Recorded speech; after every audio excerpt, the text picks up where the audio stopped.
ৰাজ্যজুৰি বিভিন্ন জিলাৰ লগতে চিৰাং জিলাতো অৰুণোদয় 3.0 আঁচনিৰ অধীনত হিতাধিকাৰীসকলক ধনৰাশি প্ৰদান কৰা হৈছে।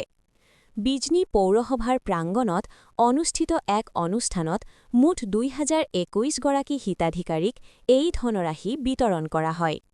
এই কাৰ্যসূচীত উপস্থিত থাকে বিজনীৰ মহকুমাধিপতি আৰজিত মহাজন আৰু বিজনী পৌৰসভাৰ উপসভাপতি প্ৰসন্ন মুখাৰ্জী।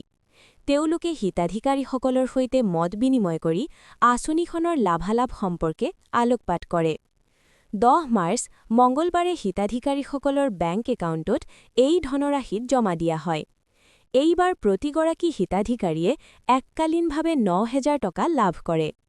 এই 9,000 টকাৰ ভিতৰত 4 মাহৰ অৰুণোদয়ৰ মাহিলী সাহায্যৰ ধন অন্তৰ্ভুক্ত থকাৰ লগতে আগন্তুক বহাগ বিহু উপলক্ষে চৰকাৰৰ তৰফৰ পৰা দিয়া অতিৰিক্ত অনুদানো অন্তৰ্ভুক্ত কৰা হৈছে। চৰকাৰৰ এই পদক্ষেপে দৰিদ্ৰ আৰু আৰ্থিকভাৱে দুৰ্বল পৰিয়ালসমূহক সহায় কৰিব বুলি উপস্থিত বক্তাসকলে আশা প্ৰকাশ কৰে। অলৰেডি চলি আছে আমাৰ অসমত।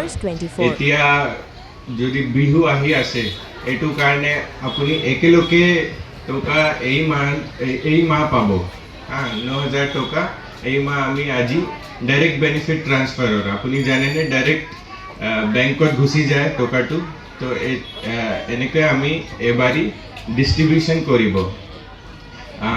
অৰুণোদয় স্কিম কি কাৰণে আমি লঞ্চ কৰিছিলে এইটো এটা ইম্পৰ্টেণ্ট কথা আছিলে যি আমাৰ ভাৰতৰ মহিলা সশক্তিকৰণ কাৰণে যদি আমাৰ মহিলাজন আছে এইটো ফাইনেন্সিয়েল পাৱাৰ আমাৰ ফেমিলিত ইমান নহয় না। আজি 9,000 টকা পাইছে?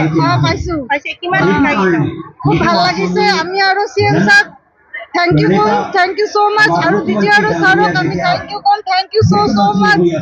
আৰু এই চৰকাৰৰ পৰা আপুনি কি বিচাৰিছে?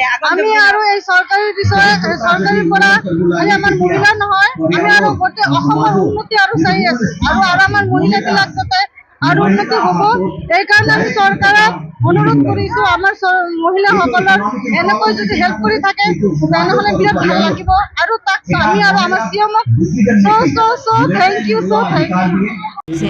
কিমান উৎসাহিত একেবাৰে আমি গৰীব মানুহ যিহেতুকে আমি এইটো পাইছোঁ আমাৰ বহুত সাহায্য হৈছে গতিকে আমি চিএম ছাৰক হাগ্ৰামা ছাৰক ধন্যবাদ জনাইছোঁ।